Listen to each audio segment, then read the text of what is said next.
Meus amigos, doce paz de Deus em vossos corações, que os bons espíritos estejam reunidos conosco neste momento de luz, neste nosso encontro de coração para coração, de pensamento para pensamento. Sim, dissemos os bons espíritos, porque a doutrina é deles.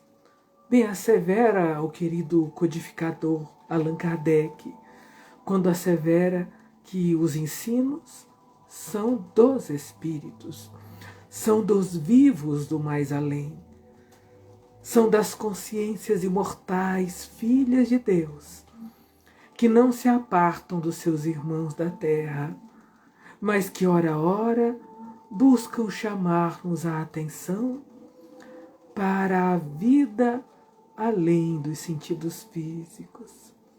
Onde estejamos, com quem estejamos, tenhamos a certeza que nos acompanham os vivos do mais além.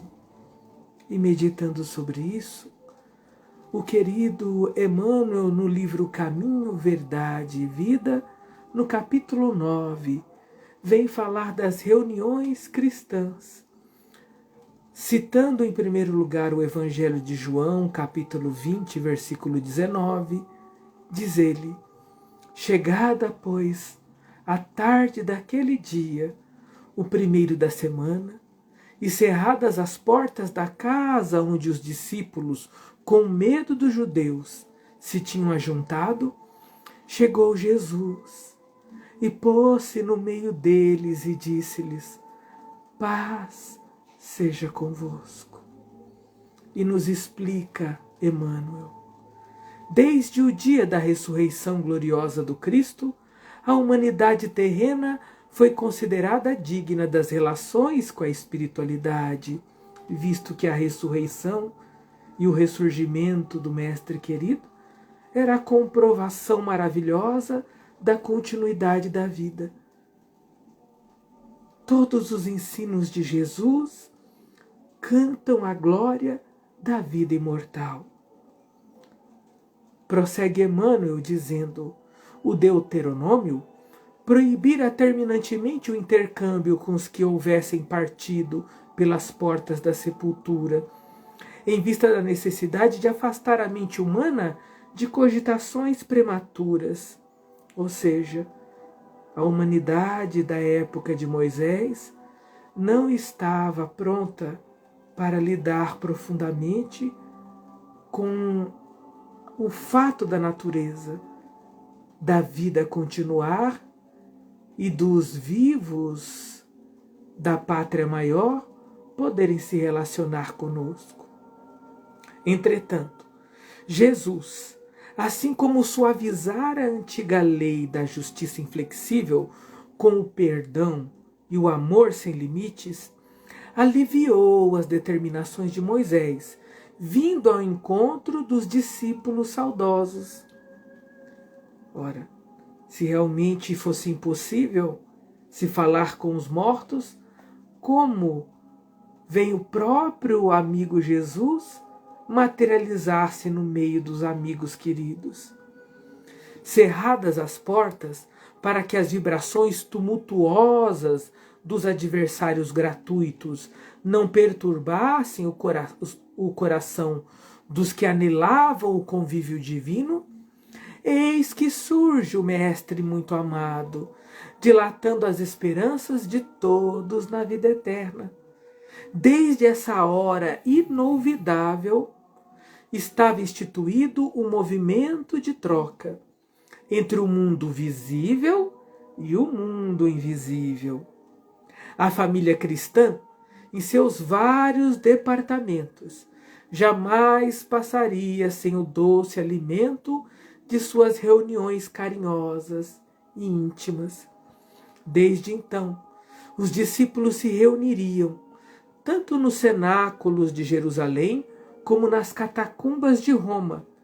E nos tempos modernos, a essência mais profunda dessas assembleias é sempre a mesma, seja nas igrejas católicas, nos templos protestantes ou nos centros espíritas.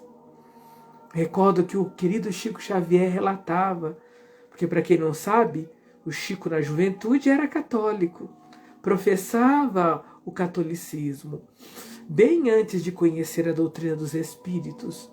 E ele relata, inclusive no Pinga Fogo, que quantas e quantas vezes, enquanto ele estava nas missas, ele via os espíritos que ali achegavam-se para ajudar os frequentadores da igreja, que inclusive nas horas da hóstia, esses espíritos amorosos se aproximavam. Perdoe. Esses espíritos amorosos aproximavam-se e magnetizavam aquela hóstia, em que os que as consumiam, ele percebia direcionar aquela força maravilhosa dos espíritos para o órgão que necessitava. Estavam ali os espíritos, como estão nas nossas igrejas protestantes, através do chamado Espírito Santo, que são a comunidade de espíritos benfeitores que amam aqueles corações e intercedem por eles. O objetivo é um só: procurar a influenciação dos planos superiores, com a diferença de que nos ambientes espiritistas a alma pode saciar-se com mais abundância, em voos mais altos, por se conservar afastada de certos prejuízos do dogmatismo e do sacerdócio organizado. Emmanuel, do livro Caminho, Verdade e Vida. A doutrina espírita e os centros que buscam representar-lhe a mensagem de amor e de esperança são os núcleos da vida infinita, em que os imortais vêm comunicar-se, vêm dar testemunho dessa vida maravilhosa, que nada pode a destruir. Vem revelar-nos a origem maravilhosa de cada um de nós, de filhos de Deus e merecedores do sucesso, da paz, do bem, do amor. Não temamos a ideia das comunicações, amigos. As reuniões cristãs, como o querido Emmanuel nos recorda, tiveram sempre como princípio esse intercâmbio com a vida maior, com os espíritos que amam-nos e abençoam e buscam ajudar-nos no caminho da vida. Como nesse exato momento, quantos bons amigos de luz e de paz estão em torno de nós. Vêm na direção do pensamento de amor, de bondade, de busca da verdade, da paz, do perdão. Envolve-nos todos com um carinho infinito.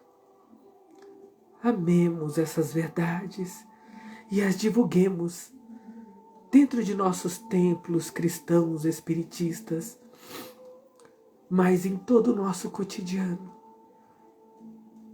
Louvemos e propaguemos a imortalidade, pois os vivos do mais além nos acompanham, nos assessoram, nos inspiram e abençoam para que possamos cumprir com as nossas tarefas e vencer os nossos desafios.